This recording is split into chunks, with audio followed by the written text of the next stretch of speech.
Hello and welcome. It is time now to let the day dissolve, to release the thoughts and pressures that have cluttered your mind, and to let them be replaced by something quieter, something older. Find the most comfortable position in your bed. Feel the weight of your body settling into the mattress, supported and safe. Notice the softness of your pillow, the gentle weight of your blanket. Notice the quality of the air in your room, the ambient, modern sound of stillness.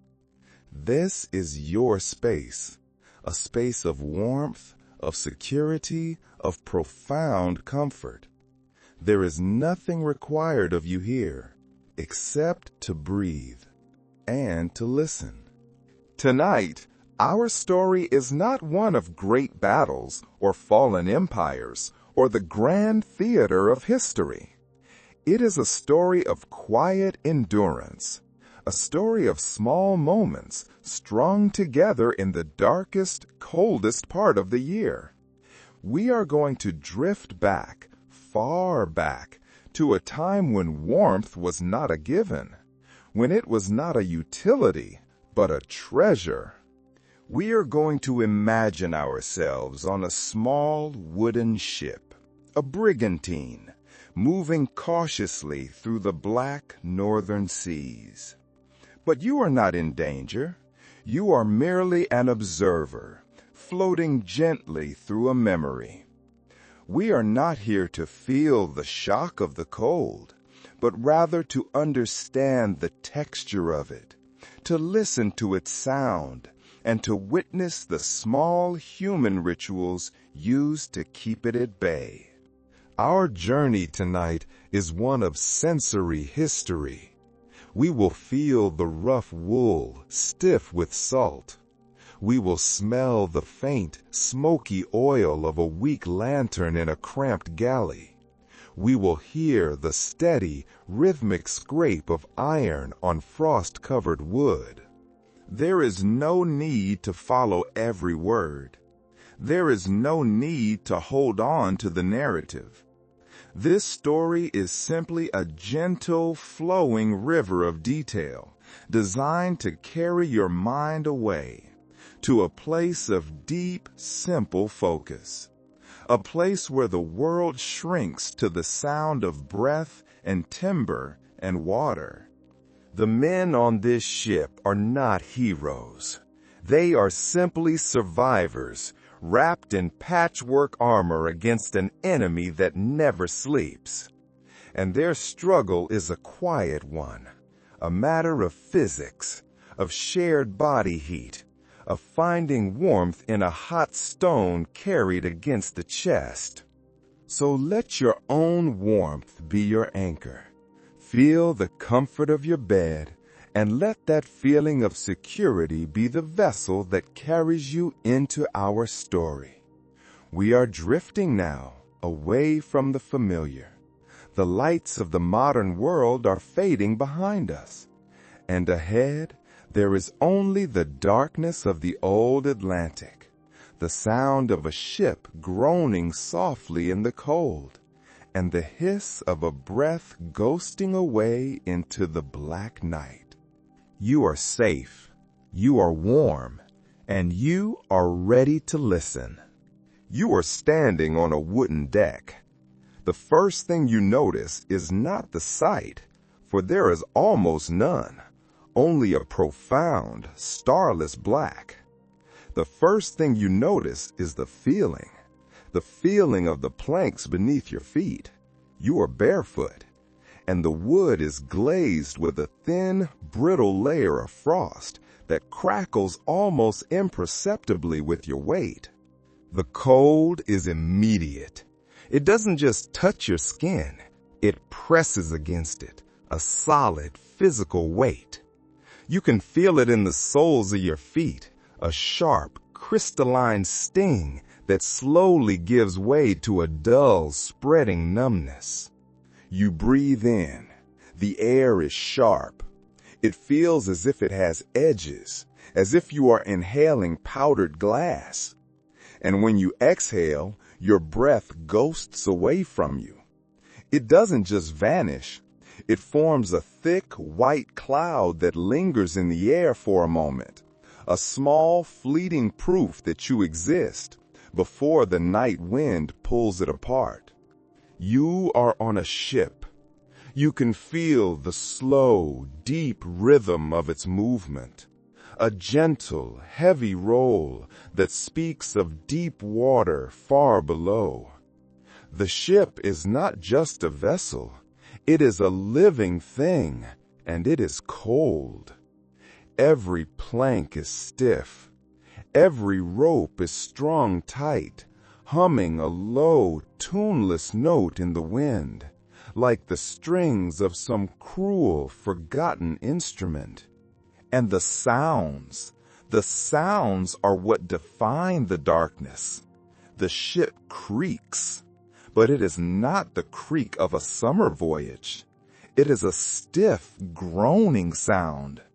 The sound of wood fibers, rigid with frost, straining against each other. Under your feet, you can hear it. Tiny, whispering cracks as the ship flexes against the invisible swell. Somewhere to your left, in the absolute dark, the sea mutters. It is not the crash of waves. It is a low, constant rumble, the sound of a vast, cold power, speaking in a language older than maps, older than men, older than the wood beneath your feet. You draw your arms into your sleeves, and the rough woolen coat you wear offers little comfort. The wind finds you. It is a sly, sharp wind that seems to ignore the fabric, sneaking in at your collar and your cuffs, carrying the metallic smell of the deep ocean. You can feel it clawing at the coat, testing the seams, searching for your warmth. The moon, when it finally appears, is no comfort. It is just a chipped coin, silver and cold. It offers light, but no heat, revealing an ocean that looks like black glass, fractured by the ship's slow wake. You are not alone in this cold. You are on a pirate brigantine, a ship that moves with a cautious, quiet purpose. This is no proud Navy vessel. It is a ship of outlaws, and its crew reflects this. As your eyes adjust to the faint, silvery light of the chipped moon, you see them. Shapes, huddled against the masts and railings.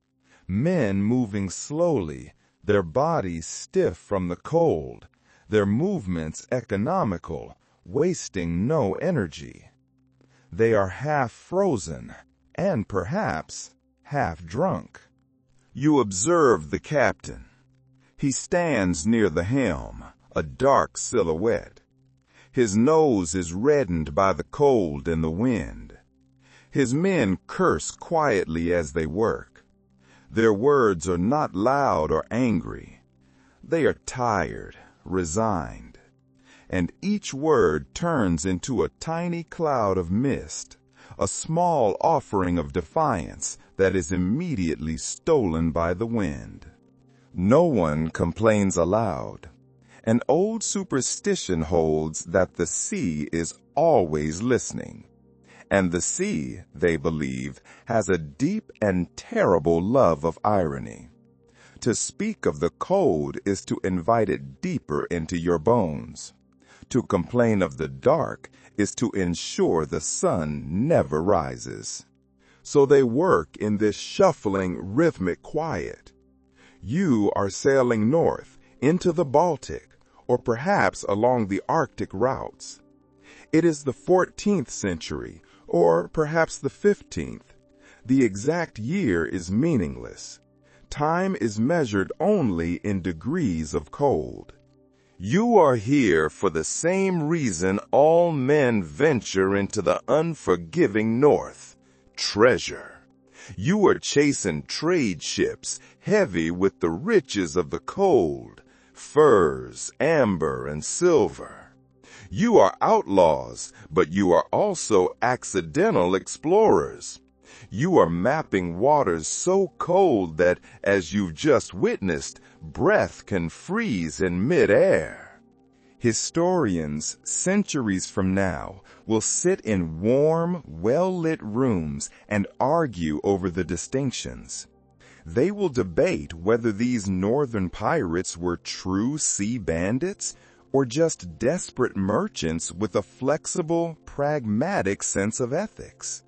But out here, on this deck, with the frost numbing your feet and the wind cutting through your coat, such distinctions are a luxury. They blur like the horizon line in a thick fog. The only distinction that matters is the one between the living and the sea. And tonight, the sea seems to be winning. The cold is not just a nuisance, it is the true captain of this ship. The cold tonight is not just a nuisance, it is an opponent. It is a presence that has settled over the ship, and it seems to be in the wood itself. You can hear it under your boots. The planks groan as the ship moves, not with the sound of a storm, but with the stiffness of old age. It is the kind of cold that makes wood groan like a living thing. And beneath that groan, there are other, smaller sounds. Tiny cracks, whispering of rot and frostbite. It is the sound of moisture, freezing, expanding, and splitting the very fibers of your world. You look down at your own feet. You've managed to pull on boots, but the comfort is minimal. Your toes, hidden beneath layers of wool that never seem to fully dry, are slowly losing feeling. It begins as a dull ache, a complaint from the farthest reaches of your body, and then it simply stops. There is a strange, detached peace in that numbness. It is as if the body resigns to the elements faster than the mind. Your mind can rail against the cold. It can curse the wind. It can dream of fires in warm taverns. But your body understands the physics of the situation. It understands that it is a small, warm thing in a vast, cold world. And it is beginning the slow, quiet process of surrender. The moon, that cold silver coin, dips lower in the sky. And as it does, the deck begins to glitter. Frozen spray, kicked up by the bow, has coated every surface. Each plank, each coil of rope is now a jeweled trap. It is beautiful in a severe and dangerous way. The light catches on 1,000,000 tiny crystals, but each one is a warning of a surface that offers no grip, a beauty that will betray you in an instant. You look toward the helm. The helmsman is hunched over the wheel. He is a dark shape, almost inhuman, a statue carved from the cold itself. He mutters a prayer, or perhaps a curse, in a language you do not recognize. His beard is stiff with ice. His eyelashes are jeweled in frost. You cannot tell if he is steering by the stars, which are shy and distant, or purely by instinct. Both seem equally unreliable, as clouds, gray and heavy as guilt, roll in from the east. He is becoming part of the ship, his hands frozen to the wheel, his gaze fixed on the endless, fracturing glass of the sea. This frozen spray, this glittering jeweled trap, cannot be allowed to remain. It is a danger. It adds weight to the rigging and makes the deck impossible to navigate. And so the crew has a rhythm for this. It is a slow, shuffling, and steady rhythm. You watch as men move slowly, almost in unison, scraping the deck with heavy iron hooks to chip away the frost. The sound is the new heartbeat of the ship. It is a percussive, hollow noise. A scrape, a thud, a scrape. With every strike, the sound echoes through the hull. It sounds as if the ship has bones, and those bones ache. This is the only work that matters, the work of pushing back the cold, even if only by an inch. As you watch this slow, rhythmic scraping, a fringe tidbit, a piece of old sailor's lore, lingers in your thoughts. There's a superstition about this frost. The old sailors believed that the frost on the deck, this glittering, crystalline sheath, was the ghost of drowned men trying to climb back aboard.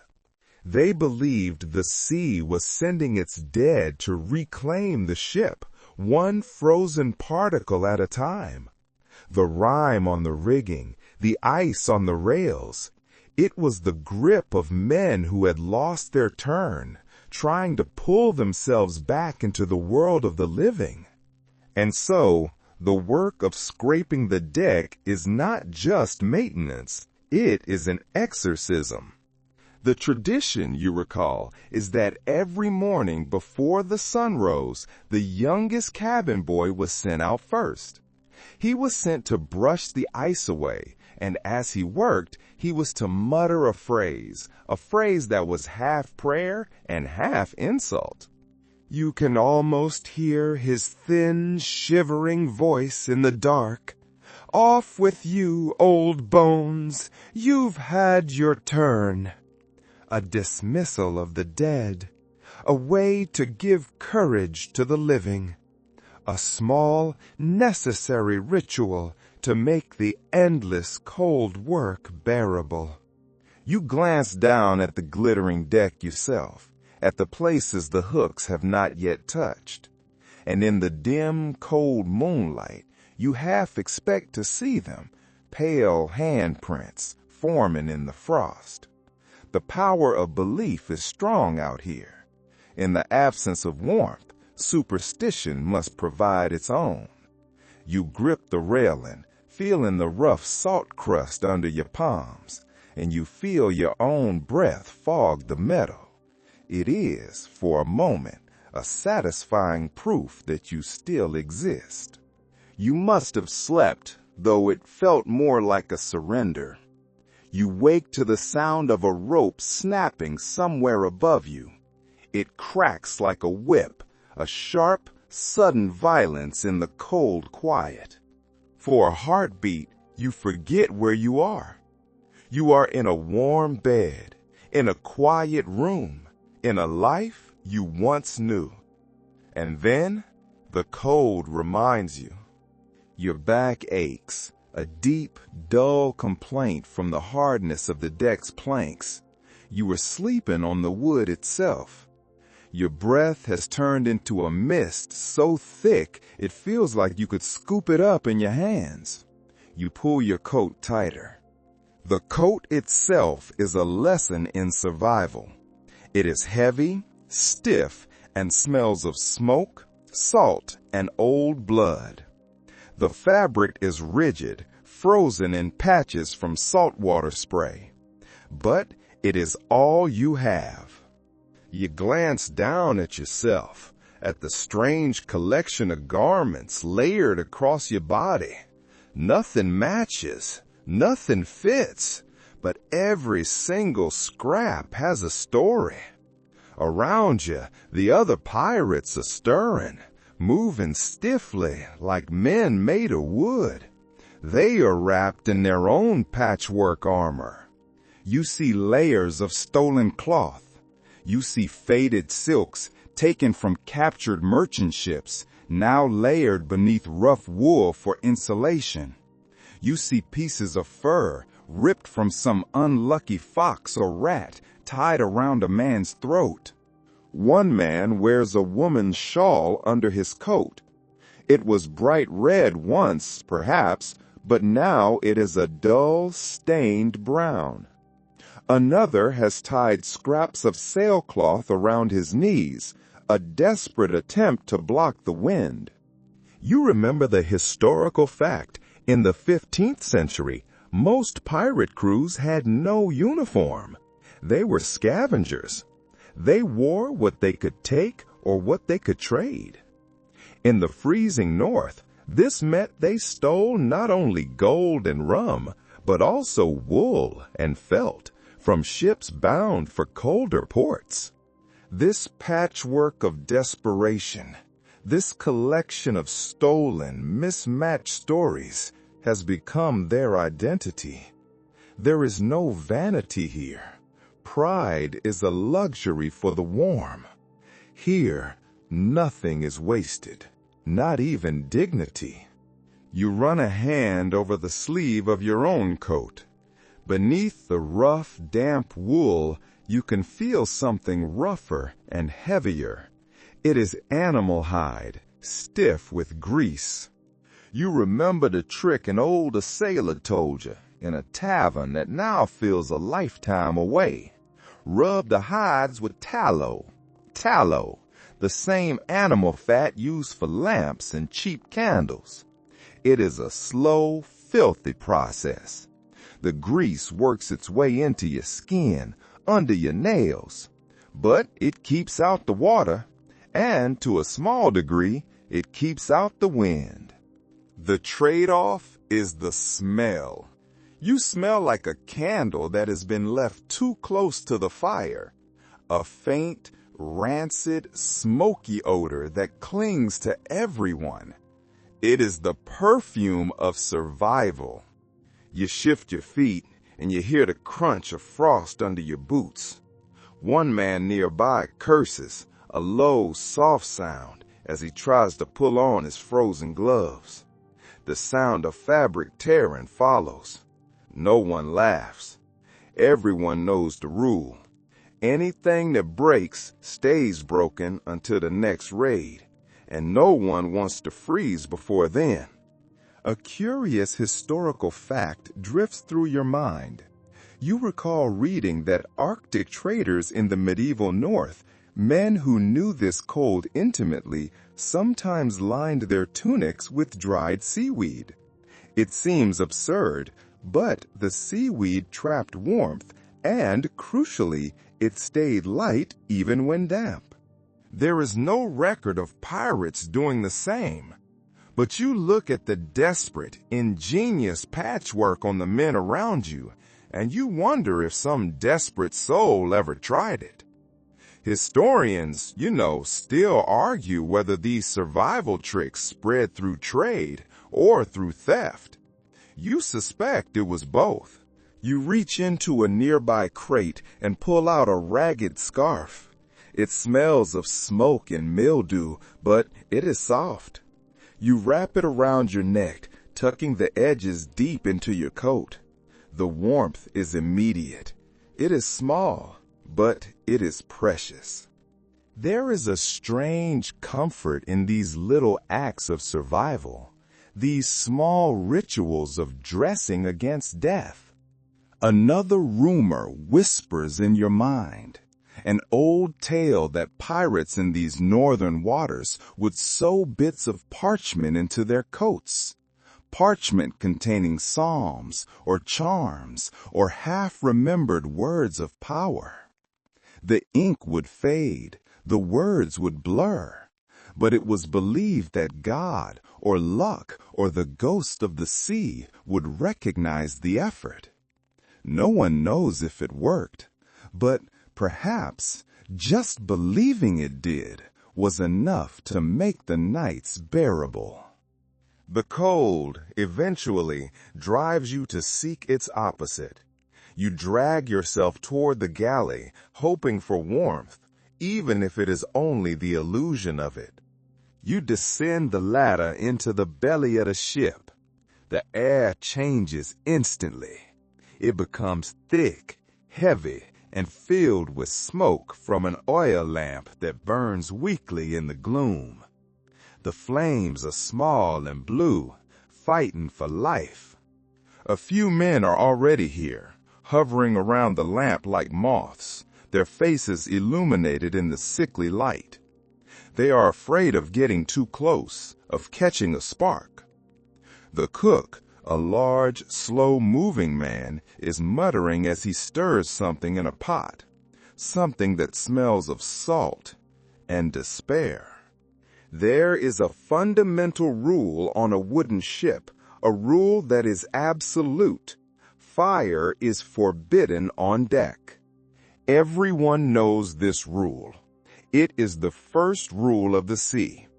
There is simply too much risk, too much dry timber, too much tarred rope, too many barrels of pitch, all of it just waiting to catch. A single stray spark carried on the wind could turn this ship into an inferno in minutes. So even down here, below the waterline, flames are kept small. They are kept guarded, barely alive. The galley fire is less a fire and more a carefully managed ember, just hot enough to make water steam, but not hot enough to cast a real glow. And yet, without heat, you would freeze long before you reach the next port. The cold would claim you one by one. So the crew, in their quiet, desperate ingenuity, must invent warmth in other ways. If they cannot have the fire, they will have the memory of it. They will find ways to capture and carry what little heat exists. They must find warmth without flame. It is a puzzle, and solving it is the only way to survive. The lamp sputters, and the men lean in, soaking up the meager energy, their faces drawn and shadowed. Since real fire is a luxury the ship cannot afford, the crew scavenges for its echo. According to the logs of Baltic trade ships, mariners in these cold routes had a simple, effective method. They warmed stones near the galley fire, or, in this case, near the cook's barely glowing stove. Then they would carry them, wrapped in cloth bundles, against their chests. You try the same now. You find a smooth, dark stone near the ballast and place it by the stove. You wait, letting it drink in the heat. Then you wrap it in a scrap of sailcloth and slide it beneath your coat. It burns your palms at first. The heat is sharp, almost painful. But soon it cools into a deep, steady comfort. The warmth seeps into your skin, a secret ember held against the void. It is a small, private sun, and you guard it jealously. You look across the cramped, smoky room. You watch a man press his hands, palms flat, against another man's back. They are both silent. They stand this way for a long time. It looks almost like a prayer or a blessing. But it is survival. It is body heat, shared without shame. It is a strange, stark intimacy, stripped of all meaning except for life. Sailors understood this long before medicine ever did.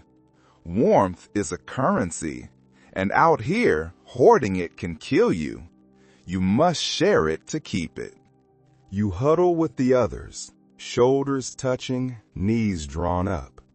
You can feel the faint heat radiating from the man beside you. His breath is slow and steady. You synchronize your own breathing with his. Inhale, exhale. The small shared space fills with a damp, human warmth. This is how you fight the cold, not with a great roaring fire, but with small, secret embers, with stones, and with the quiet, desperate physics of proximity. As you hold your cooling stone, your mind drifts to other, stranger methods. An odd bit of sailor's law flits through your thoughts. Some crews, it was said, used to rub whale oil onto their skin to trap the body's heat. You try to imagine it, the thick, viscous fluid. It worked, they said, but it made the body weak for days, as if the oil smothered the skin's ability to breathe. The oil would cling to every pore, making the men slick and shining like the creatures they hunted. Some claimed it fooled frostbite itself, as if the sea could not hurt one of its own. No one truly agrees on where that practice began. Scholars, you recall, say it came from Basque whalers who worked these same northern waters. Others think it was a trick stolen from Arctic traders. The record is blurred by time and by ego. What matters is the idea. You can almost smell the truth of it. The faint, sweet, rotting scent of oil soaked deep into cloth. A shout echoes from above deck. Someone has spotted a patch of sunlight breaking through the clouds. The reaction is instant, desperate. Men stumble toward the ladder, mugs still in hand, eager to catch even the smallest flicker of warmth. You follow, clutching your stone. You emerge into the pale gray light. The sky looks less cruel now, streaked with a faint watery gold. You hold your face up to it. You close your eyes. The warmth is almost nothing. It is as thin as silk. But your skin, starved for any sensation other than cold, drinks it in greedily. A detail from an old journal surfaces in your thoughts. Medieval seafarers, it said, sometimes slept with hot sand sealed inside leather pouches. The sand, once heated near a lamp, could stay warm for hours. No one on your ship has that luxury, but you imagine the comfort of it, the faint smell of burnt leather, the steady, dry warmth, like a sleeping animal held beside you. You look down at your hands. The skin is pink and raw from the cold. The warm stone has lost most of its heat, but you keep holding it anyway. It is less about temperature now and more about memory. The feeling of being warmed, just once, is enough to trick the mind for a while. When the sun fades and the stones grow cold and the shared heat of your crewmates is not enough, there is the next refuge. It always is. Rum. You find the barrel near the galley, its lid slick with frost. The quartermaster is there, guarding it. He gives you a nod. Not friendly, but permission enough. You dip your cup into the dark, thick liquid. You take a gulp. It burns all the way down. It is a brief, cruel warmth, a fire that blossoms in your stomach and spreads out through your limbs. It feels, for a moment, almost holy. Around you, other men are doing the same. Seafarers of the 16th century often treated rum as medicine. You've seen the ship's logs. Captains would ration it carefully at first, a single cup to mark the end of the day. But as the night stretched longer and the cold bit deeper, that restraint would be abandoned. It became a measure for courage, then a measure for comfort, and eventually a measure to forget. Some crews, it was said, even mixed it with warm seawater, trying to trick the mind into thinking it was soup.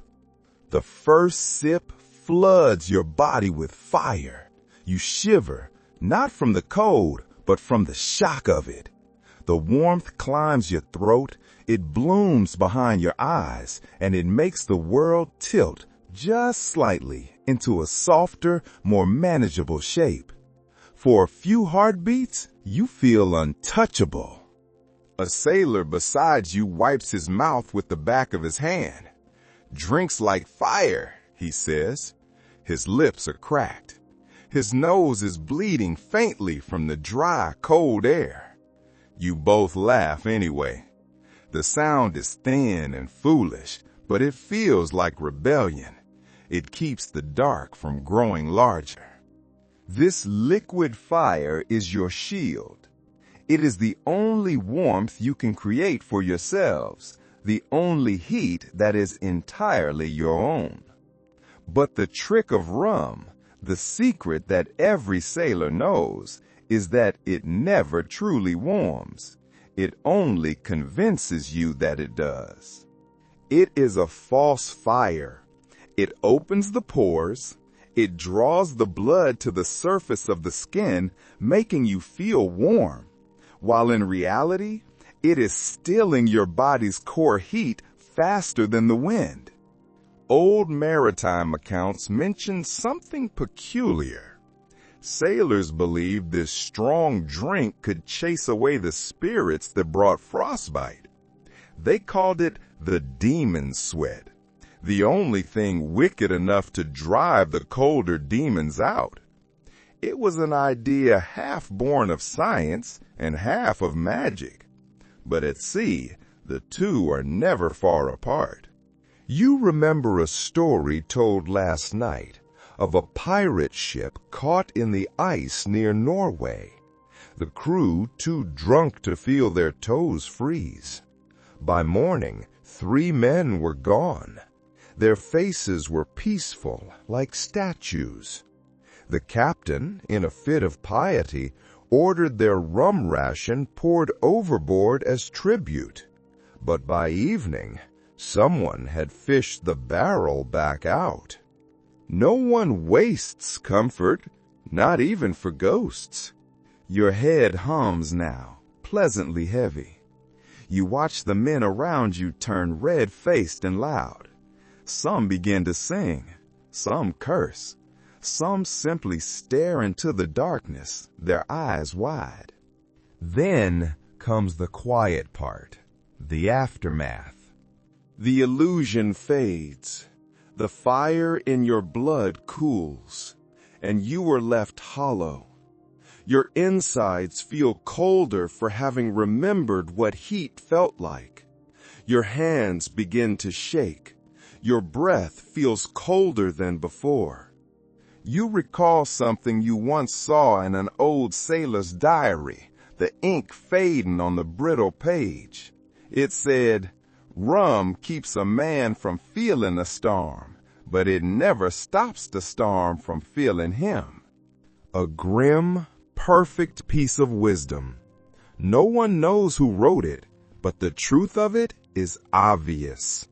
You look at your cup. You sip again anyway. The boy with the straw-stuffed gloves sits nearby.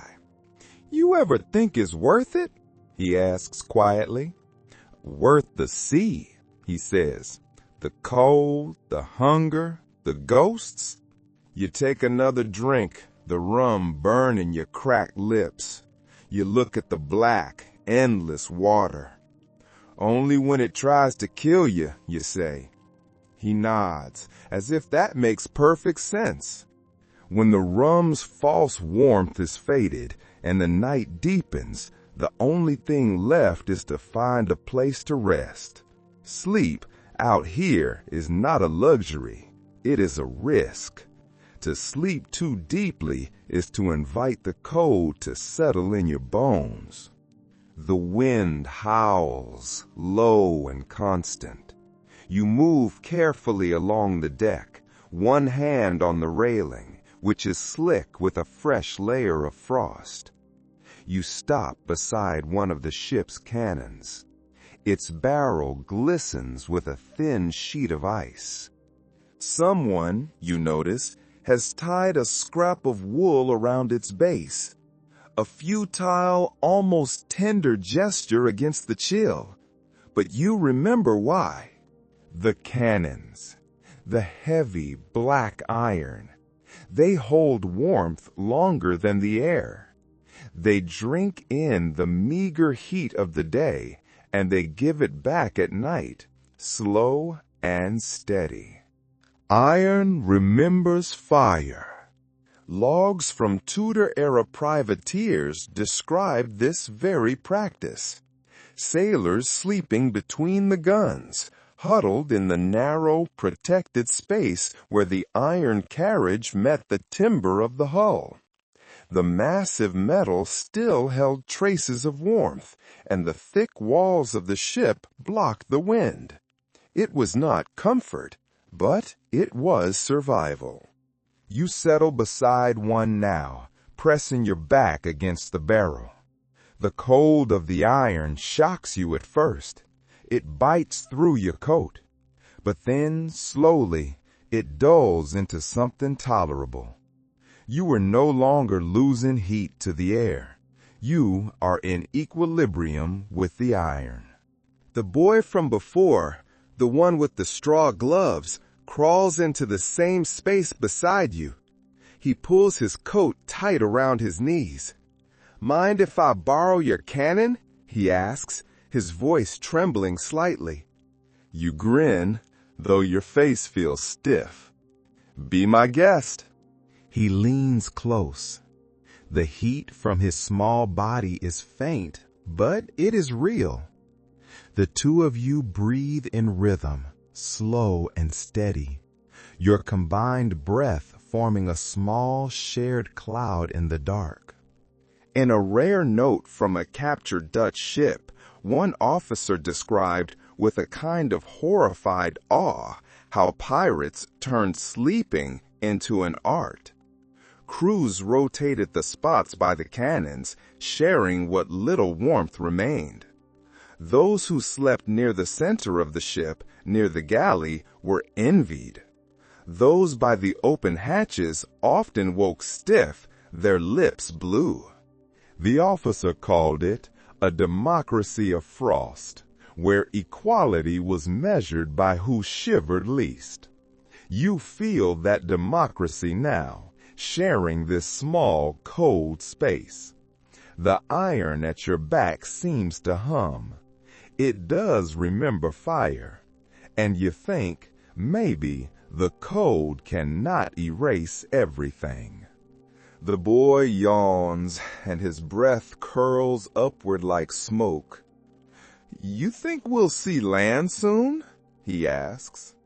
You think of the maps in the captain's cabin, the uncertain scroll of coastlines and storms. "Eventually," you answer. "Maybe before spring," he groans softly. "That's ages away." You smile at the simplicity of it. To him, spring is a season. To you, it is survival, measured in tides. There is a strange practice mentioned in a few sailors' journals. On nights like this, when the cold turned even words brittle, men told stories. They did this not just to pass the time, but to keep the air alive. Breath meant heat. Talking kept the lungs moving, kept the blood circulating. It kept the frost from setting in too deep. So you start one. "Once," you say, your voice low, "a pirate captain tried to sleep on a bed of gunpowder to stay warm." The boy looks at you, his eyes wide in the dark. "Said it held heat better than straw," you continue. "He woke missing his eyebrows after a spark from his pipe found him." The boy laughs. He laughs so hard he nearly chokes. A sharp, bright sound that echoes in the dark. For a moment, the ship feels alive again. No historian agrees on how much truth sits in tales like these. Some dismiss them as crude exaggerations, born of boredom and rum. Others see them as glimpses of a forgotten ingenuity, the desperate, absurd logic of survival. Whatever the case, it is clear that these men were masters of making the impossible barely survivable. Every tool, every superstition, every shared breath, every foolish story, it was all just another layer of insulation. You rest your head against the cannon. The metal vibrates slightly as the ship rolls. The boy drifts off beside you, his breath steady now. You feel the same pull, the strange, heavy rhythm of half-sleep that comes from exhaustion and motion. You are not truly resting. You are just waiting. Morning comes not as light, but as a change in the gray. The sky is dull iron. The air is sharp enough to sting your teeth. And the work must go on. The ropes today are stiff. They are brittle as frozen vines. Each one, when you touch it, creaks in protest. They are coated in a thin glaze of ice that turns every knot into a solid, useless weapon. You pick one up and drop it immediately, shaking your fingers, the frost biting clean through your gloves. The sails need adjusting. The masts need scraping. And no one wants to be the one to explain to the captain why the rigging has cracked like old bone. Maritime records from the old Hanseatic routes, the trade leagues that mastered these northern waters, describe sailors boiling oil and rubbing it into the ropes to keep them flexible in winter. You can smell something similar now. A mixture of grease and tar bubbling in a pot by the galley door. The odor is thick, oily, and sour, but everyone knows it is worth it. The ropes will hold longer, and the men will coat their hands with whatever is left. You join the line, waiting for your turn. The quartermaster dips his fingers into the hot, steaming mixture and wipes it across his palms. Steam rises, carrying the smell of old leather and salt. When your turn comes, you hesitate for only a second. Then you plunge your hands in. The pain is sharp but fleeting. It is replaced by the strange, clinging comfort of oily warmth. The mixture clings to your skin, sealing in whatever heat you still possess. A curious entry from an old ship's log comes to mind. It mentions sailors using their own urine to thaw frozen rope. It sounds disgusting, but out here, necessity erases pride faster than hunger. You watch two men nearby arguing over a frozen pulley. Then one laughs and spits on it. The other just shrugs. They keep working. You wrap the newly treated rope around your arm and begin to pull. The fibers groan, resisting, then loosen with a soft, satisfying crack. Bits of frost scatter into the air like dust. You pull, and the rhythm of the work begins to warm you. Your muscles, stiff from the cold, move faster than your thoughts. The boy from before joins you, his face pink, his gloves patched again with new pieces of fabric. He grins. "Better than sleeping," he says. "Barely."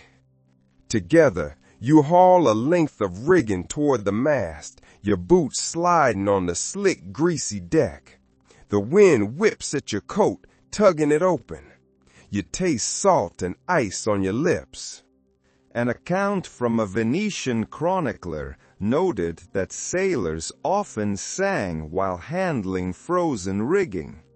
They sang, he wrote, not for joy, but to keep the rhythm, to keep their blood flowing.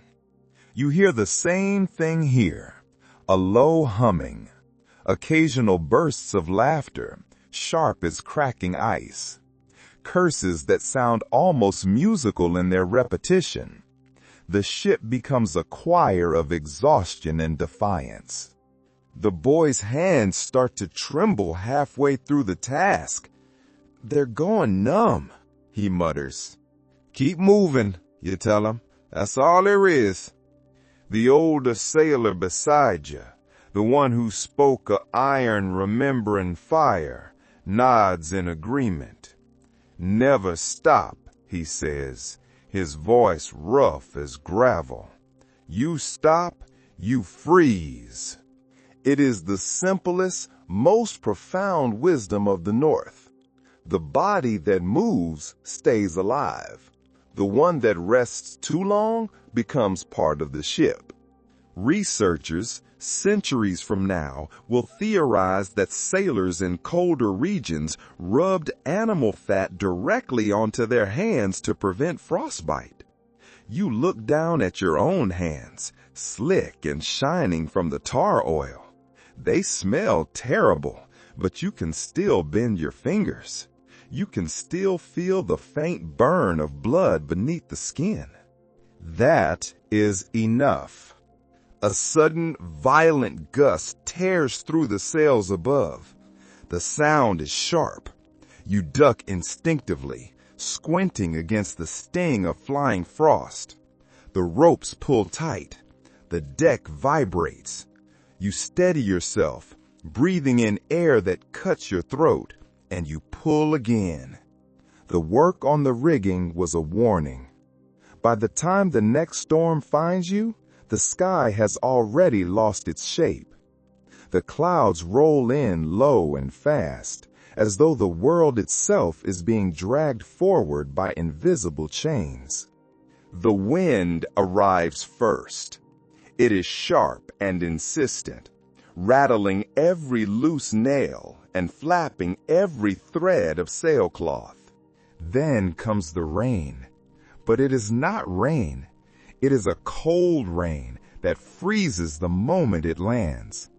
It turns the deck, the masts, and the rails into a mirror slick with black ice. You brace your feet and grab a rail. The wood, coated in this new ice, bites into your palms, even through the grease. Around you, men move like shadows. They are tying ropes, shouting orders that vanish in the roar of the wind. The ship, your entire world, heaves under each new wave. It groans like something alive and unwilling. Accounts from northern expeditions describe storms like this as living creatures. They were beings with tempers and with a hunger of their own. The old logs say sailors named them. They pleaded with them. They even tried to bargain with them. You do not have a name for this one yet, but it feels malevolent. It feels deliberate. It feels like a cold hand reaching down to test the strength of your ship and your will. The cold doubles when the rain turns to sleet. It no longer falls. It cuts sideways, sharp as broken glass. You pull your coat tighter, but it does no good. The wind finds every gap, every loose thread, every failure in the stitching. It steals your warmth with a thief's precision. "Reef the topsail!" Men scramble upward into the rigging. Their hands slip on the frozen, greased rope. You watch one, a dark shape against the gray sky, almost lose his grip. His legs swing free for one terrible, silent heartbeat before he catches himself again. Below him, others haul on the lines, their boots sliding uselessly across the deck. The air fills with shouts, with curses, and with the steady, brutal slap of waves striking wood. You grab the nearest line, adding your weight to the pull. The rope cuts into your palms, every muscle burns, but you keep going. The sea is not cruel by intention. It is only cruel by nature. And in a storm like this, survival becomes a series of small, desperate rituals. There is a peculiar practice recorded in a 16th century sailor's diary. When the storms came, some crews tied thin ropes around their waists and fastened the other end to the mast. This was so they would not be swept overboard by a rogue wave. The knots, he wrote, were called widow's ties, because if they held too tight and the ship went down, the sea claimed nobody to bury. You tie one now, more out of instinct than faith. The rope presses into your ribs, cold and secure. The boy is beside you, struggling with a smaller line, his arms shaking. You shout for him to brace himself, but the wind swallows your voice. You move toward him, your boots sliding, and you grab his collar just as a wave slams against the hull. For one deafening second, the world turns white. The sound is absolute. When it passes, you are both drenched, gasping, the icy water streaming from your clothes. The boy's face is pale, his eyes wide with terror. You squeeze his shoulder and nod. No words are needed. As the storm grows, the air fills with strange sounds. The groan of the wood, the hiss of the spray, and the dull metallic clang of loose iron. A curious note from a forgotten travel log once described sailors singing during tempests. Not hymns, not shanties, but strange rhythmic hums, low and steady, meant to drown out their own fear. You try it now. A sound deep in your throat that vibrates against your teeth. It gives your breath shape. It keeps the panic from spreading through your chest. No one agrees where this custom began. Some think it came from the Vikings. Others from traders in the North Sea. Whatever its origin, it feels like language stripped to its very core. Just sound and will. Around you, a few other men join in. Their voices blend with the wind until it is impossible to tell where the human ends and the storm begins. Minutes stretch into hours. Your fingers no longer feel like part of you, but the ship holds. The ropes hold. The mast sways, but it does not break. And then, as slowly as it arrived, the storm begins to fade. The wind softens, its roar diminishing to a restless whisper. The waves shrink to a steady, manageable rhythm. The sky still looks bruised, but light leaks through the clouds in pale, watery streaks. You loosen the rope from your waist. The skin beneath it throbs. The boy sits down heavily beside you, his face wet with both salt and sweat. You laugh, a weak, rasping sound. Then you help him to his feet. He grins, his teeth chattering. "Still here," he says. You nod. "Still here." It is strange how victory at sea never feels triumphant. It just feels like relief, soaked in exhaustion. The deck is littered with debris. Ropes are frayed, barrels are cracked, but the ship floats. That is enough. One old captain once wrote that storms at sea were like arguments with God. Sometimes you shouted, sometimes you begged, and sometimes you just waited for the silence afterward. You understand him now. The silence after, it is its own kind of prayer. When the immediate danger has passed, a new ritual begins. Records from early Scandinavian voyages mention that sailors and the monks who sometimes traveled with them practiced slow, measured breathing to keep the blood from chilling. The monks claimed that the rhythm of the lungs could quiet the pain. You try it now, leaning against the rail. The world feels hushed and raw. You draw the air in slowly through the nose and let it go in a long, quiet whisper. It helps. The world feels less violent when you can hear your own heartbeat again. A sailor nearby mimics you, puffing out tiny clouds and grinning. "If I breathe like that," he asks, his voice hoarse, "will my fingers grow back?" You smile faintly. "Maybe," you say, "if you keep at it for 20 years. He laughs, though it sounds more like coughing. This quiet, rhythmic breathing begins to spread across the deck. Men, too tired to speak, too cold to move, begin to breathe in sync. The sound is like the tide, coming in and going out. It is strange, almost sacred, to feel the entire crew moving together in this shared, silent rhythm. For a few minutes, the ship itself seems to inhale with you. Its old planks creak softly with each swell of the sea. A curious detail from a Norse chronicle claims that sailors use the fog of their own breath to measure life on these winter voyages. The thicker the mist, the warmer the body.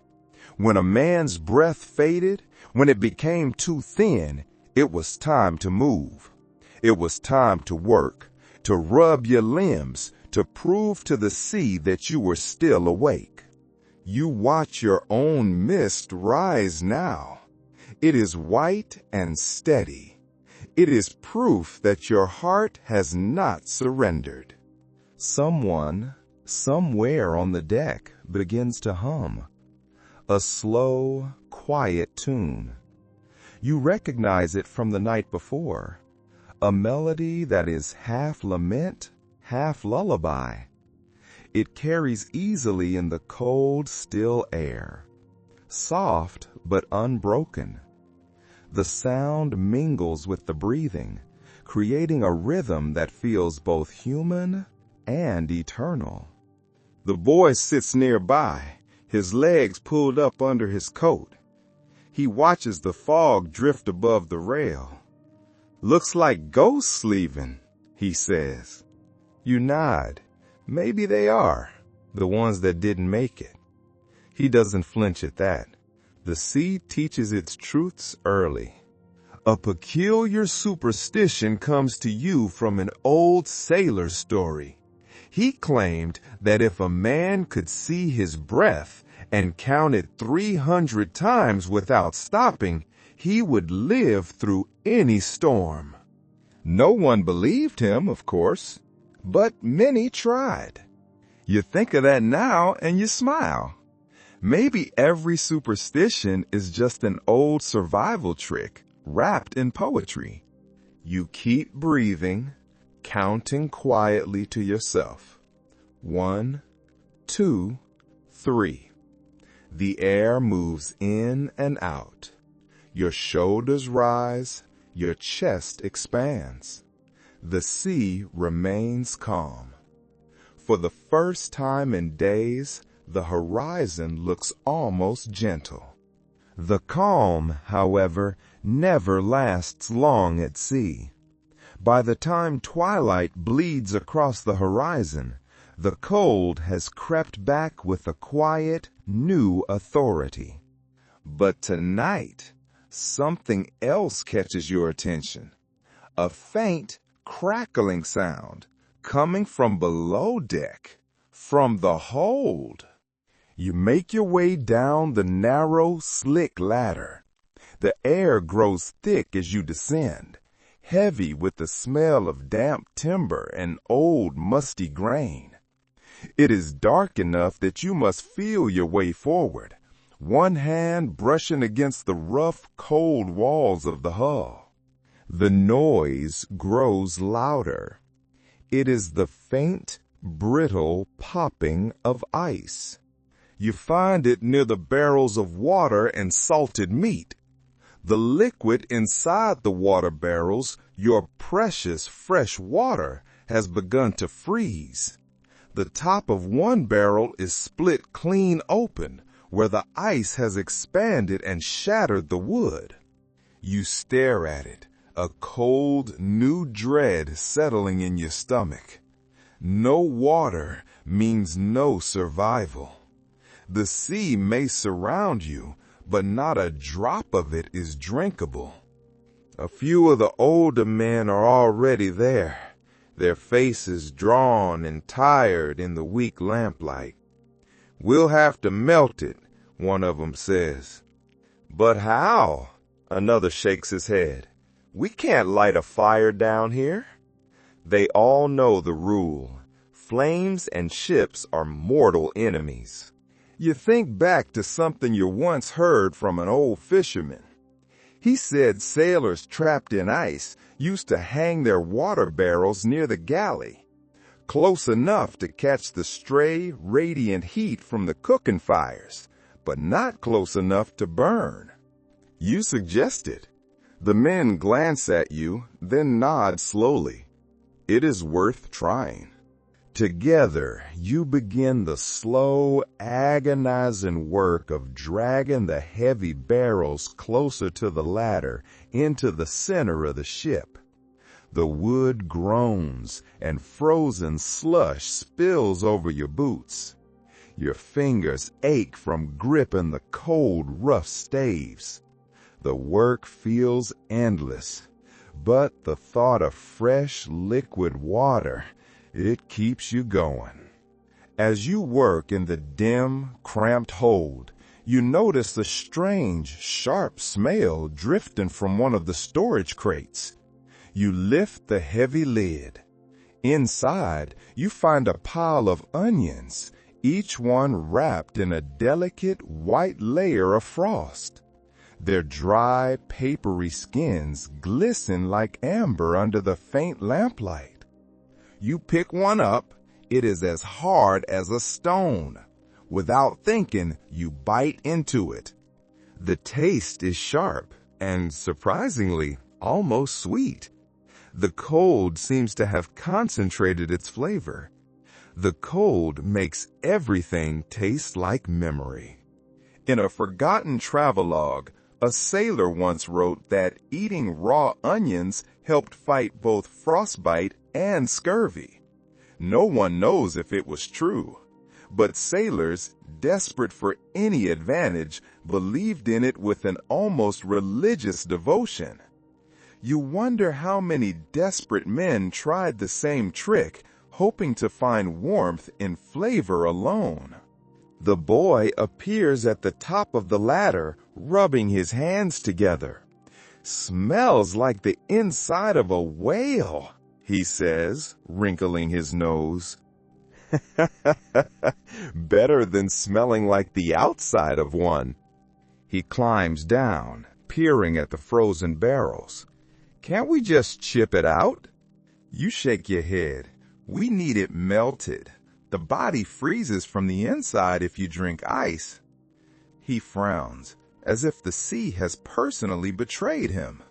You all begin to scrape frost from the walls of the hull and the crates, gathering it in a wooden bowl to melt later near the galley. It feels pointless. Each scraping yields so little, but every drop counts. The hold becomes a quiet chorus of scraping, shuffling, and low breathing.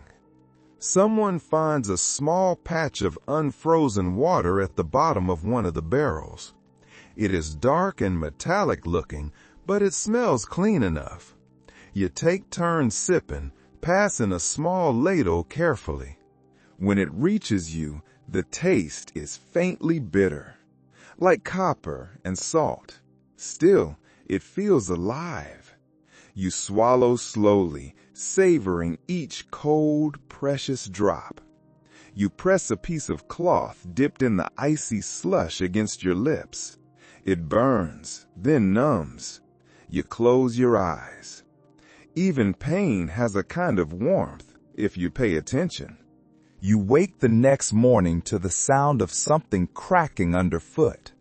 The deck glitters faintly in the dim light. Each plank is glazed with a thin, perfect frost. The cold has crept deeper during the night. Your feet ache inside your boots. They feel stiff, uncooperative. When you try to move your toes, you feel only a dull, distant pressure instead of pain. You crouch and loosen the laces. The leather is frozen solid, stiff as bark. You pull harder until the knot gives with a sharp snap that echoes in the quiet morning. When you slide your foot free, the air bites instantly at the damp wool of your socks.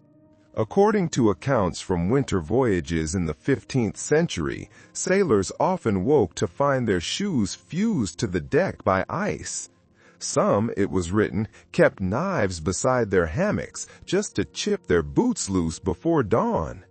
You can imagine the sight, a dozen men, crouched like beggars, hacking their own boots free from the ship. You look down at your own feet. The skin around your ankles is pale, the color of candle wax. You rub them briskly, trying to coax the blood to return. The sting that follows is sharp enough to make you wince, but it feels good. Pain is proof that life is still inside you. The boy sits nearby, pulling at his own boots. One of them breaks apart in his hands, the sole splitting cleanly in two. He stares at it for a moment, then shrugs, with the kind of dull indifference that only true exhaustion can teach. "Guess I'll go barefoot," he says. You shake your head. You'll lose your toes before noon. Un record from un marchand vaisselle mentionne selleurs rappant leurs feet en ces cloth qui avaient été cotés avec graisse. Il kept out le moisissure, sinon le cold. You suggest the same now. Soon, a handful of men are following suit, tearing thin strips of fabric and dipping them in a bucket of leftover tallow. The smell is awful, a mix of smoke and rancid fat, but no one complains. The boy looks up, a grin cutting through the gray grime on his face. "Feels like walking on candles," he says. You laugh quietly. Another man, hammering small nails through his soles to get a grip on the ice, just nods. Every adaptation feels both ingenious and ridiculous. By the next night, the cold feels less like weather and more like a presence. It feels like a creature that has decided to live among you. It sits in every breath, in every plank, in every silent thought. But it cannot touch sound. And that is where the crew now takes its stand. The ship is quiet at first. There is only the creak of the ropes and the low, endless sigh of the sea. Then, one by one, voices begin to rise. You hear it near the bow at first, a humming, so faint it could be the wind itself. Then another voice joins, rough and low, and then a third. Soon the sound spreads across the deck, a slow, rhythmic tune that climbs and falls with the rocking of the ship. The cold seems to listen, confused. According to maritime journals from the early 17th century, sailors sang to stay alive as much as they sang to pass the time. The rhythm kept their blood moving. It kept their spirits from collapsing. The songs were not grand ballads of heroism. They were small, practical things. Timing for pulling ropes, breath for endurance, rhythm for survival. The boy is the first among your group to start words instead of just hums. His voice cracks, thin but determined. The tune is nonsense. It's a string of lines about the sea's hunger and a pot of stew that never boiled. The men laugh softly, but they join in anyway. Their voices rise in an uneven, ragged harmony. The sound itself seems to warm the air. One of the older sailors slaps his knee, adding a deep counterbeat, tapping the wood with his frozen fingers. Another whistles, a thin sound between missing teeth. The melody is crooked, but that is its charm. The song is not meant to be pretty. It is meant to remind you, to remind the sea, that life is still loud enough to answer the wind. The boy grins at you, his cheeks red from the effort of singing. "It works," he says. "I don't feel so cold." You nod. "Neither do I." It is a lie, of course, but it is a lie that feels good to tell. You hum louder, letting your breath fog into the night, like smoke from a tiny, stubborn fire that refuses to die. The storm has passed, the singing has faded, and in the quiet, restless days that follow, something else begins to creep in. The cold has amplified every irritation. By now, tempers have grown thin. A single wrong word can spark an argument. You watch two sailors quarrel over a coil of rope, their voices low but sharp as knives. Another man curses the cook, his voice shaking, for serving soup that is too thin. The anger, after so much silence, feels almost comforting. It reminds you that life still stirs among the frost. But it is also dangerous. Records from privateer ships mention that winter voyages often bred mutiny as surely as hunger did. Frozen fingers and sleepless nights were enough to turn loyalty brittle. Captains knew this. They knew they had to ration not only food, but patience. You can sense it in the air now, the unspoken tension, a tension that cracks louder than the ship's timbers. The captain emerges from his cabin. He is wrapped in a fur-lined coat that has seen better years. His eyes move over the crew like a blade. No one meets his gaze for long. You realize that leadership out here is not about power. It is about endurance. It is about convincing everyone else that tomorrow is still worth chasing. Leadership at sea is a performance, and tonight the captain is playing the part of a man who fears nothing. A detail from a sailor's diary comes to mind. During one brutal winter crossing, the crew took to marking their sleeping spaces with chalk, a thin white line to claim territory. They called it drawing the warmth. No one crossed another's line. You look around the deck now and notice the same invisible borders forming on your ship. Men are sleeping farther apart. Their eyes are open longer. Their hands are resting closer to their knives. They're scared. You nod. Scared men make noise. Scared men, you add, also start fires, and we can't afford either. You lie down near the railing, eyes fixed on the faint shimmer of the sea. You think of mutiny, not as a grand betrayal, but as the sea's own whisper in human form, its endless, cold invitation to chaos. The trick is learning when to ignore it. The tension on the ship is so thick you can almost smell it. But then another smell curls through the air, a smell that promises to change everything. It is faint at first, but unmistakable. Something cooking. After days of nothing but salted meat, hard as wood and frozen bread, even the ghost of stew feels like salvation.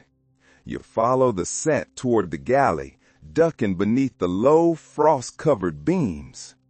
Inside, the small space glows with a tired amber light. The cook stands before his battered pot, stirring with a wooden ladle that has seen more voyages than most of the men on board. Steam rises in thin, shivering ribbons. He glances at you and grins. His teeth are yellow, but his expression is cheerful. "You smell that?" he asks, his voice rough but proud. "Miracle stew." You smile. "What's in it?"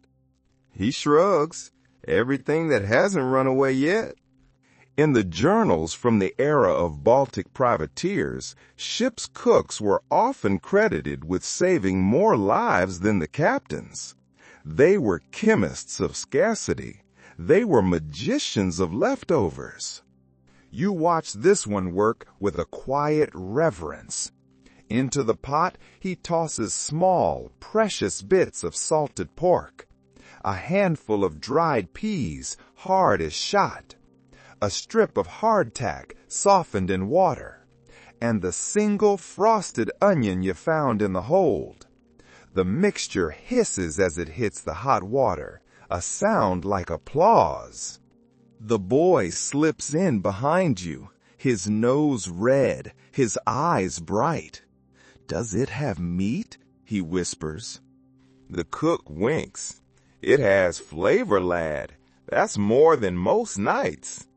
A curious note from an old logbook mentions that some crews added sawdust to their stews when supplies ran low. It thickened the broth and it fooled the tongue into feeling full. You look at the stew now. It already looks too generous for its ingredients.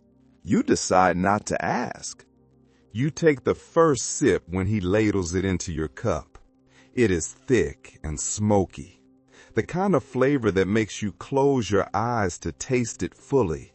Salt, fat, a hint of that sharp onion. It is divine. An old English sailor's diary notes that cooks were often exempt from deck work during harsh winters. Losing them meant losing morale. The entry ends with a simple truth. A warm belly argues less.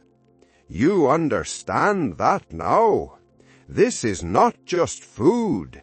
It is diplomacy. That night, something new appears.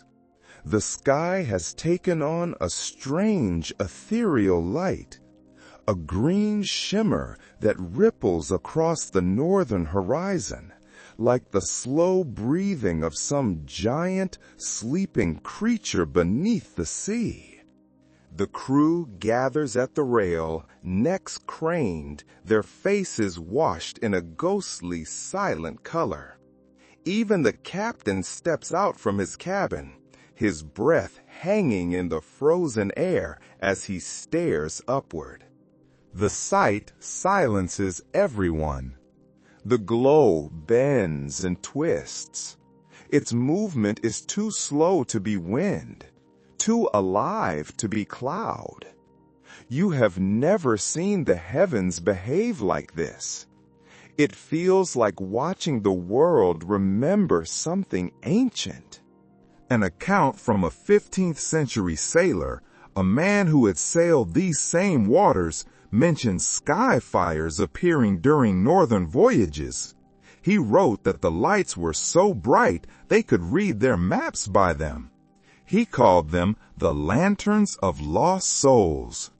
Later, scholars would give this phenomenon a name, the aurora. But tonight, you prefer the sailor's version. It sounds closer to the truth. Are they spirits? He whispers. You look up at the lights again, the way they shimmer and curl, like vast green curtains of fabric, slow motion in the dark. Maybe, you answer. If they are, they're gentle ones. The glow deepens, spilling green and violet light across the deck. Even the ice on the ropes seems to glitter with this new, borrowed color. The sea mirrors it, rippling with faint reflections that make it hard to tell where the water ends and the sky begins. Someone murmurs a prayer. Another whispers that it is bad luck, a warning from the dead. A third man laughs, a soft, nervous sound, as if the fear itself is too cold to grip. You just watch. The colors wash over your face. The beauty feels both comforting and wrong. It feels as if the universe has forgotten, for a moment, that you are supposed to be miserable. The boy cups his hands to the sky, as if trying to catch the light. It's beautiful, he whispers. It is. Though a part of you wonders, if beauty this deep in winter is a kind of warning. The beauty of the sky fires fades, and the world returns to a familiar, pressing gray. Morning comes wrapped in fog, a fog so thick it feels like a second ocean, one made of air instead of water. You can barely see the length of the deck. The sails hang limp, heavy with dew. Every sound is muted, swallowed by the mist. Even your own breath seems hesitant to leave your chest. The captain stands at the helm, his hand resting on the wheel. His eyes flick between the gray, empty sea and the small brass compass nailed beside him. The needle, which should be pointing north, trembles, but it does not settle. He frowns. He taps the glass, once, twice. The needle spins lazily, then freezes. It freezes at an angle that points nowhere at all. A low murmur ripples through the crew. Everyone knows what this means. The compass is frozen, trapped by the night's penetrating chill. The ship is blind. Old records describe this moment as one of a sailor's greatest fears. Navigation was never certain to begin with, but when the compass stiffened, the sea became truly, horrifyingly endless. Some captains swore by the stars, but there are no stars. Others by instinct. Some simply prayed. You watch your own captain now. He leans close, his breath clouding the glass, trying to thaw the frozen needle with his own patience rather than with panic. The boy whispers, "Can't he just heat it with a candle?" You shake your head. One spark, and this whole ship burns. We wait. The waiting feels heavier than the cold. A sailor kneels beside the compass. He opens a small leather pouch. It is filled with sand, with earth. He sprinkles it gently over the glass, muttering words under his breath. You have seen him do this before. He believes the earth will guide the metal, that the needle will return to life if it can only taste soil again. Everyone pretends not to watch, but every man on deck leans slightly closer. The needle twitches, once, twice, then it holds steady.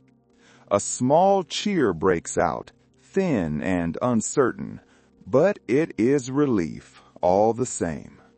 The night after the compass freezes, The air feels different. The cold is still there, but it is joined by a new, quiet uncertainty. You sit near the main mast, rubbing a small, smooth piece of bone between your palms. It is carved crudely. The unmistakable outline of a fish is etched along one side. You found it in a chest weeks ago, wrapped in cloth, tucked behind a coil of rope. No one claimed it, so you keep it in your pocket, half as a charm and half as company. Sailors have always loved their talismans. Out here, faith is a practical thing. Some men tied tiny bells to their belts, believing the sound would ward off ghosts. Others wore bits of coral for luck, or pieces of broken glass to confuse the evil eye. One logbook from a northern trading ship mentions men who kept rat skulls strung in a cord. They were convinced the spirits of the vermin, who always knew when a ship was in danger, would keep storms away.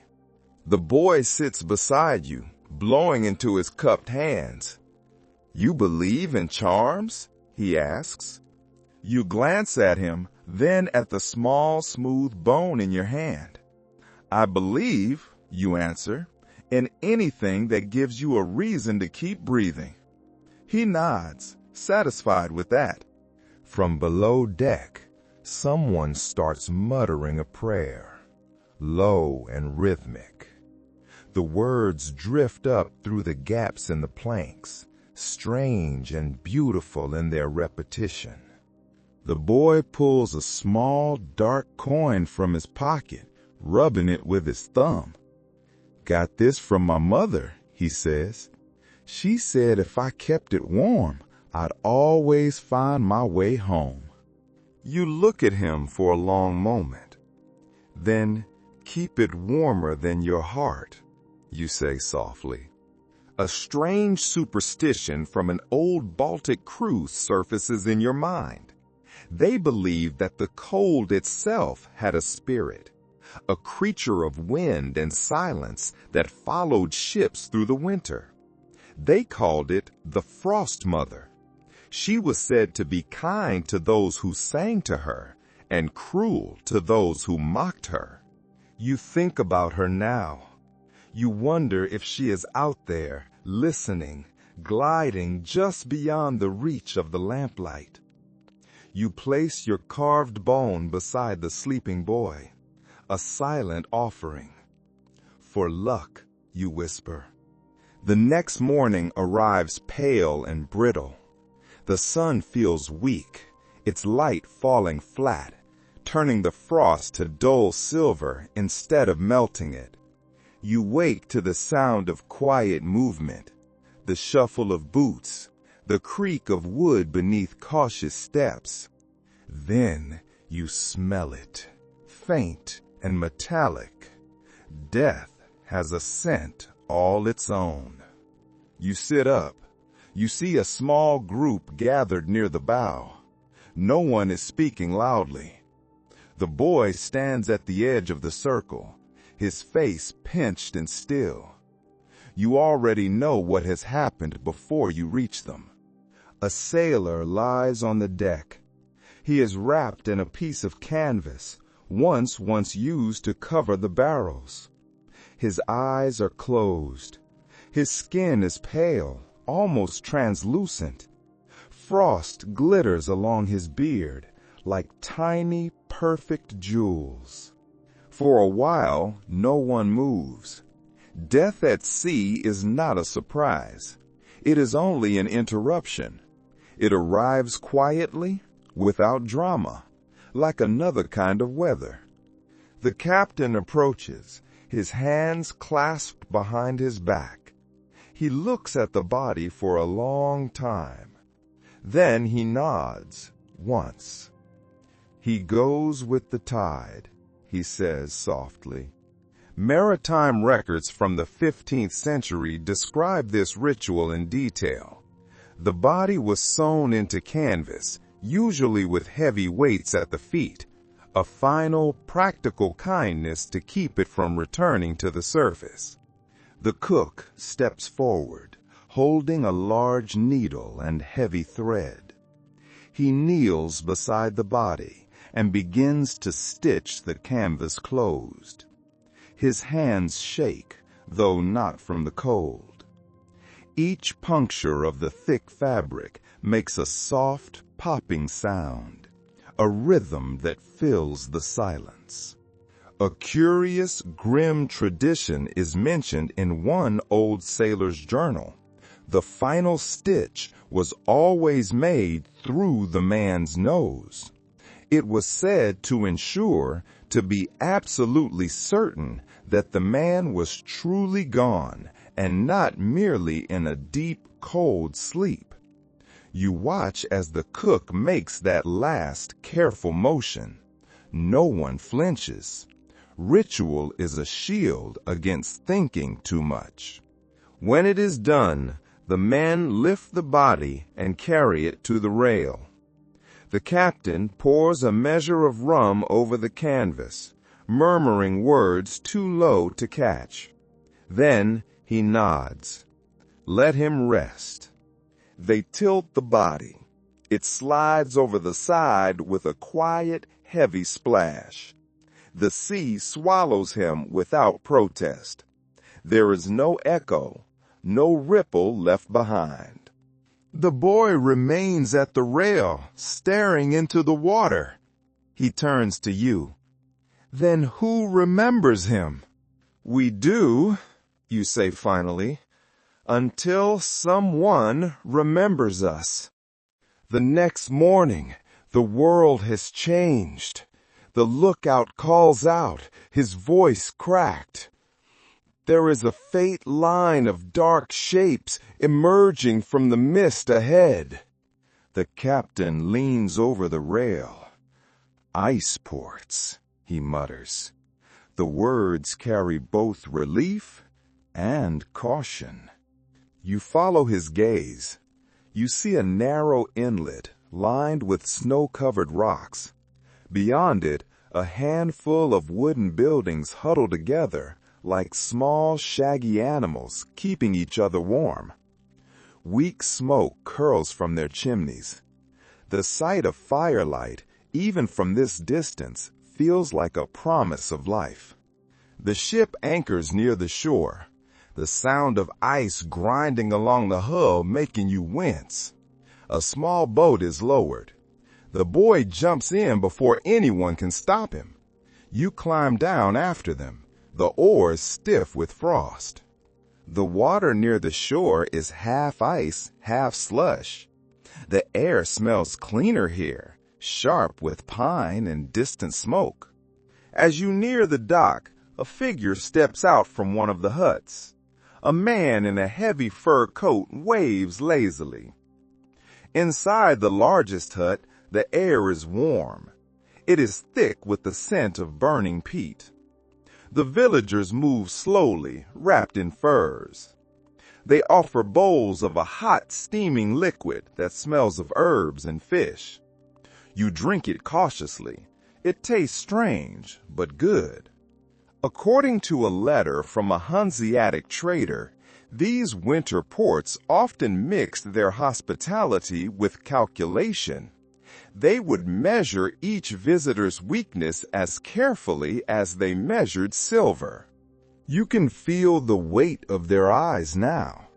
Curious, but not unkind. They are assessing you, taking stock of who looks strong, who looks tired, and who might trade too easily. The captain unrolls a small bundle of cloth. He reveals the items for barter: a few coils of rope, some nails, a half-empty keg of rum. The villagers examine everything without speaking. Finally, their old man nods.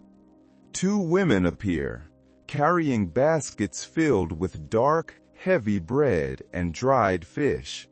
The exchange is quiet, almost ritualistic.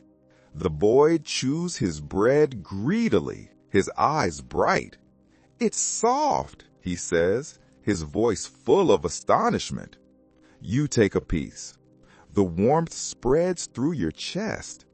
You hadn't realized how much you missed the feeling of chewing something that wasn't hard as wood. You are back at sea. The bread is gone, a warm memory. The ship groans, wounded from the last storm.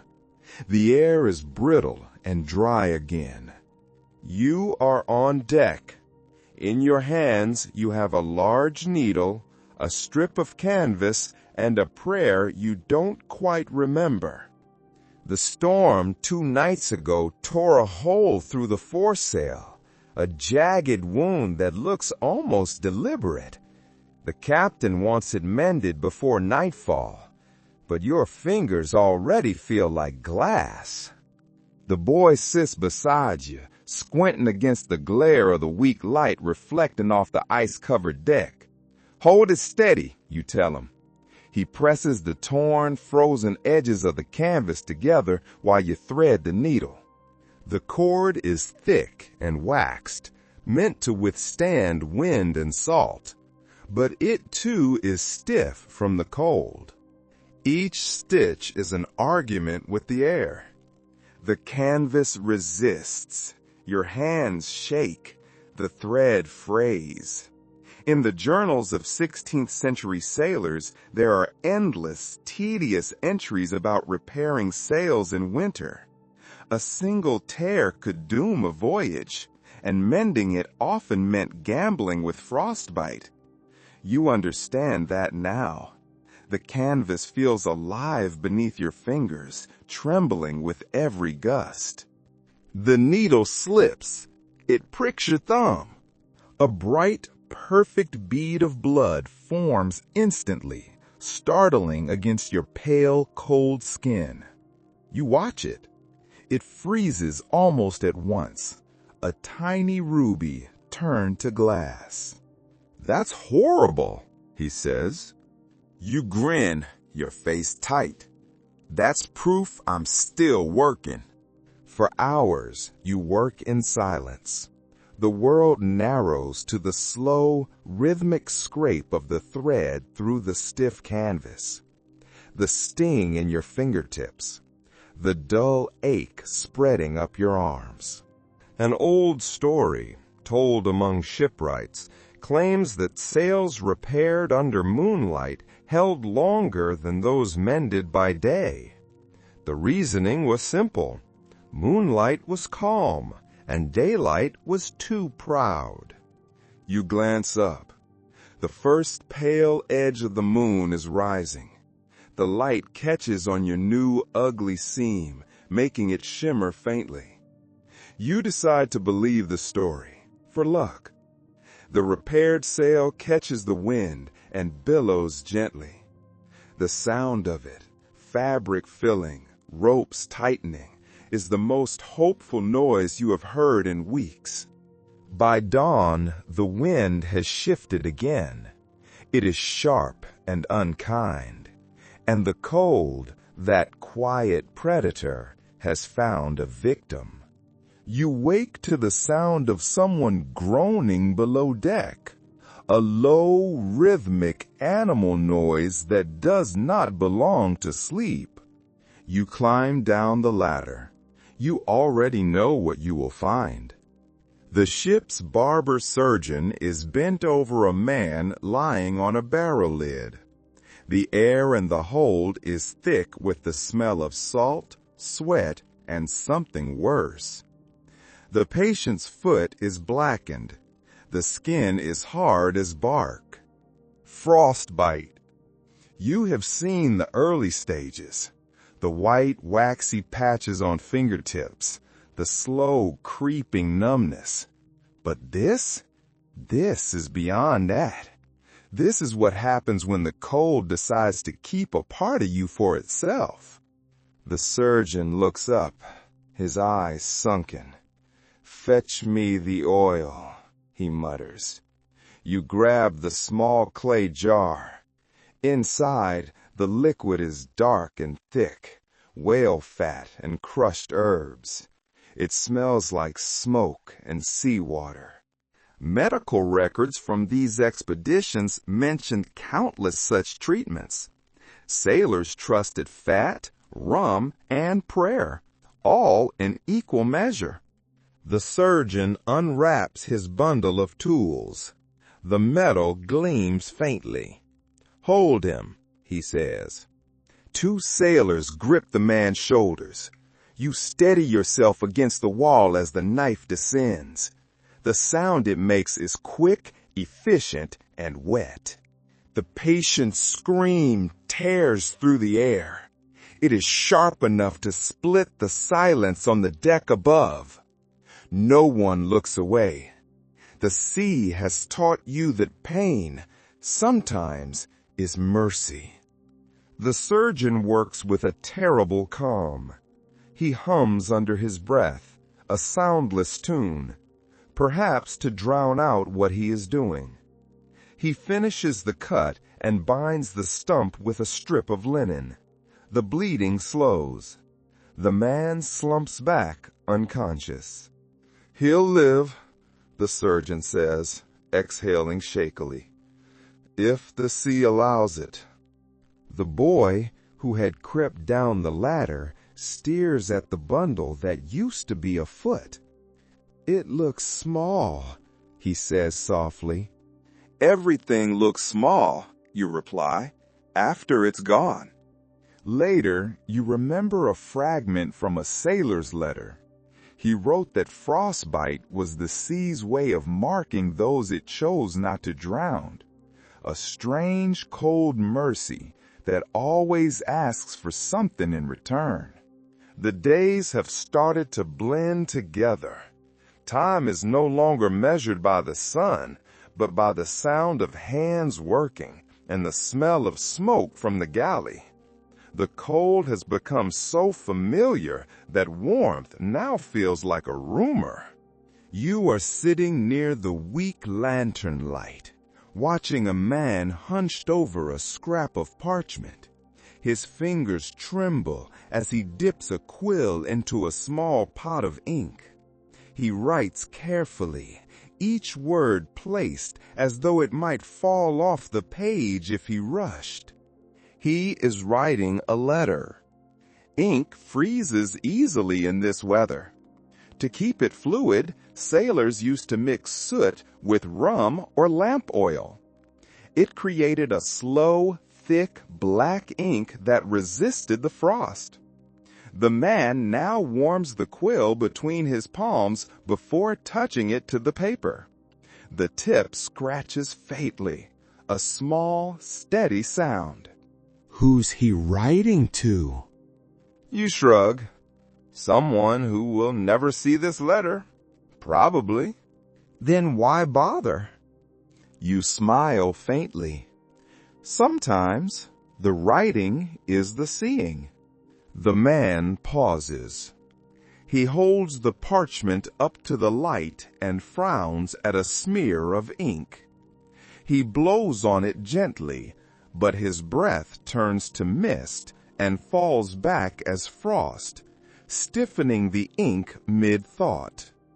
He sighs, mutters something about patience, and starts another line.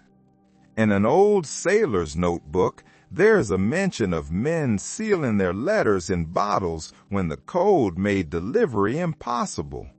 Some believed the sea would carry them to the right shore. Others just wanted their words to outlive them. The man finishes his letter and folds it carefully. The paper cracks faintly, stiff with cold. He ties it with a bit of thread and slips it inside a small oilskin pouch.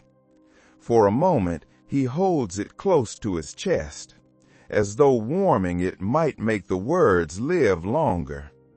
Then he tucks it into a gap between the planks near his bunk, a secret archive of hope. The boy reaches for his own scrap of paper, the one from the ice port, and a stub of charcoal. "I want to try," he says. He writes slowly, his tongue pressed between his teeth. When he finishes, he hands it to you. The words are simple. Dear home, I am cold, but not dead yet. You fold it and give it back. Keep it. That's a strong sentence. Might outlast us all. He grins and tucks it inside his coat. That night, the air feels different, softer. The sky above the mast is clear, the stars crowding together like frost crystals clinging to the dark. You lie on your back, watching them flicker, each one a frozen ember that refuses to die. Sleep comes in fragments these days. You drift between waking and dreaming, never sure which feels more real. You close your eyes and listen to the sea's quiet murmur, that endless, soft conversation of wind and water. A sound begins to form in your half-dreaming mind, a low hum that rises and falls like a chant. At first you think it is just the wind in the rigging, but it changes too smoothly to be chance. You open your eyes. You see nothing, yet the melody remains. It is warm, somehow, threading through the cold. In an obscure Norse folktale, sailors told of the ice spirits, beings who hummed over sleeping men to keep their hearts from freezing. They said the sound felt like a hand resting on the chest, gentle but firm, reminding the body to breathe. You feel that now, a steady pulse of warmth just beneath your ribs. The boy stirs, mumbling in his sleep. A faint smile plays across his lips. You turn your head toward the horizon, and you see a faint light glimmering on the water's surface. It is pale blue and slow-moving. For a moment, it looks as though the stars have fallen into the sea. The glow widens, spreading beneath the hull in a quiet, ghostly swirl. It feels alive. Sailors once called this glow sea fire. Scientists one day would name it bioluminescence. But that word means little compared to the sight. To those who saw it for the first time, it was magic made visible. Some said it was the souls of drowned sailors guiding the living. The boy wakes suddenly. "Why is the water shining?" he asks sleepily. You smile. "The sea is dreaming too," you say. He peers over the rail, his eyes wide with wonder. "It's beautiful," he whispers. He leans closer. "Do you think they're real?" he asks quietly. "The spirits?" You look at the glowing water, its slow, silent dance beneath the ship. "Maybe not real like you or me," you say, "but real enough to visit when we need them." He settles beside you again. "I dreamed of my mother," he says softly. "She was cooking, and it was warm." "Keep dreaming it," you tell him. "Dreams have their own heat." The morning sun rises weakly, but it rises. And for the first time in weeks, your breath doesn't instantly turn to mist. The cold is still there. It is patient and watchful. But something in the wind has shifted. You lean against the rail, gazing toward the southern horizon. The light looks softer in that direction, as if the world itself, far away, remembers warmth. The boy stands beside you, squinting. "Do you think we're really heading south?" he asks. "Feels like we've been chasing the same cold forever." You smile faintly. Every step south starts with a question like that. According to the journals of early privateers, the turn toward warmer seas was the quietest celebration of every winter voyage. There was no ceremony, no speech. There was only a sense of release that traveled through the crew like a slow warming tide. Men spoke more easily, shoulders loosened.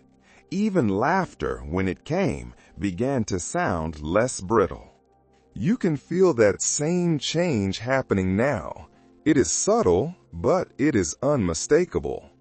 The captain emerges from his cabin. He stands still for a long time, studying the sky, the wind, the sea. Then he gives a single, sharp nod to the helmsman and says one word: south. The word spreads quickly, repeated in half whispers that sound like prayers. South, the direction of the sun, the direction of thaw, the direction of life. A curious passage from an Italian explorer's letter speaks of how sailors could sense warmth before it arrived. The smell of the air changed, he wrote. It turned sweeter, almost earthy. You sniff the wind now, and beneath the sharp, familiar tang of salt, you find a trace of something new. It might be your imagination, but it smells faintly of soil and of rain. The sails snap gently above as the crew adjust their course. The ropes creak. The deck tilts slightly. The ship seems to have a new purpose. You can almost hear the wood sighing in relief. The boy runs to the prow, shouting something about seeing birds, though he might just be pointing at drifting scraps of cloud. Still, his excitement is a spark, and it spreads quickly. By the second day of sailing south, the wind turns warmer. It is enough that your breath no longer lingers in the air. The sea has shifted color again, a deep gray touched with green that reminds you faintly of river water near spring. The crew moves with something that looks almost like energy. Warmth, one 16th century navigator wrote, makes saints of sailors. Their voices grow louder, their steps lighter, their tempers kinder. You see that now. Laughter begins to return to the deck. Someone produces a battered violin from a storage crate. Its strings are slightly rusted, but they are still able to sing. The musician tunes it slowly, his head tilted, listening to the sound with a small, private smile. When he begins to play, the melody drifts across the water. It is a memory, too soft to disturb. It is a song about land, about fires in taverns and women laughing, about everything the sea can never give, but sometimes lets you remember. The boy stops his work, mending a tear in his sleeve, and just listens. His eyes shine in the pale sun, wide and wondering. That's the sound of home, he says. You nod. Or maybe just the sound of wanting it. The cook appears. He carries a pot of stew, and it is richer than usual. The scent, carrying on the breeze, is almost shocking. Traded for spice back at the port, he says proudly. Smells like a real meal, doesn't it? You'd laugh and take a spoonful. The taste surprises you. Pepper, onion, something sweet at the edge. It feels almost sinful to eat so well. As you eat, the violin continues its song. A few sailors clap along, their movements awkward but joyful. Even the cook taps his ladle against the pot in rhythm. The laughter that follows is honest and defiant. Historians rarely mention joy when they write about these voyages.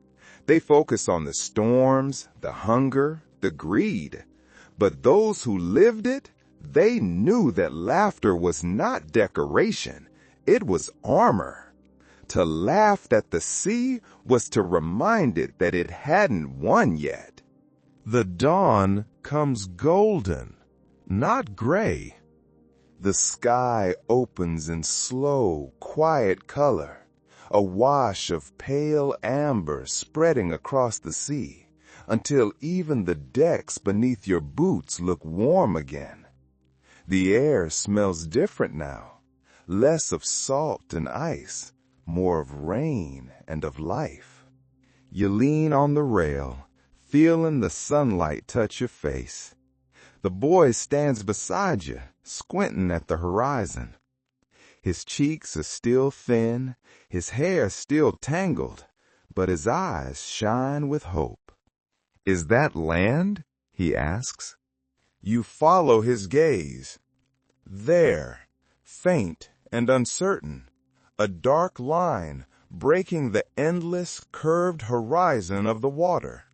For a moment, you think it might be a trick of the light, a cloud, a memory. But then, the shape holds. It is a coastline, real and solid. You do not cheer. No one does. The moment is too fragile. It is too sacred for sound. The captain simply nods once, and that is enough. In the writings of early explorers, there is a quiet reverence for this moment, the first sight of land after months lost at sea. They called it the return of color. It was not just about survival. It was about remembering that the world still held warmth, that the body's long suffering finally had a destination. You understand that now, in your bones. The ship glides closer. The coastline sharpens. Cliffs rise like ancient, sleeping guardians, streaked with moss and with light. You can hear the sound of waves striking stone, a soft, steady burst, gentle but sure. And you can smell it, wet earth beneath the salt, a scent so rich it feels impossibly alive. The boy laughs. Suddenly, a bright, unrestrained sound. It startles the men nearby. And then they laugh too. The sound rolls across the deck. Laughter has weight again. It doesn't float away and freeze. It stays. You remember a line from a logbook. After winter seas, even dirt looks holy.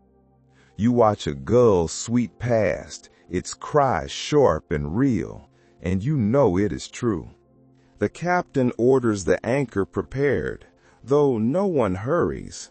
There is no storm now, no urgency, only the slow, careful return to something you had almost forgotten existed.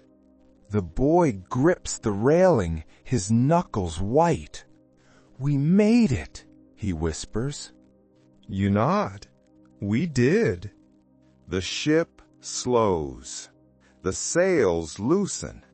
The anchor drops with a deep, heavy splash, a sound that feels, more than anything, like relief. The sea settles beneath you. Its endless voice softens to a whisper. The first small boat is lowered into the water. The oars dip gently, breaking the surface with a steady, quiet rhythm. The boy climbs in, clutching the small carved bird the old woman gave him at the ice port. You follow. You watch the ship recede behind you, its dark, tired sails catching the morning light. It looks smaller now. It looks like a memory, one that will fade but never disappear. The waves push you toward the shore. The smell of earth grows stronger. The sound of the gulls grows louder. You glance once more at the sea. It glitters like glass, serene, pretending it was never cruel. You smile because you know better. You have survived it. You have learned its language. When the boat touches sand, you step out into the shallow surf. The water laps at your boots. It is cold, but it is forgiving. The boy runs ahead, laughing, and falls onto the sand. You stand for a long time, watching the tide pull gently around your feet. You whisper a quiet farewell. The sea answers with silence, which feels exactly right. And so you walk forward, leaving footprints that the next wave will erase, carrying with you the warmth of everything you refuse to lose.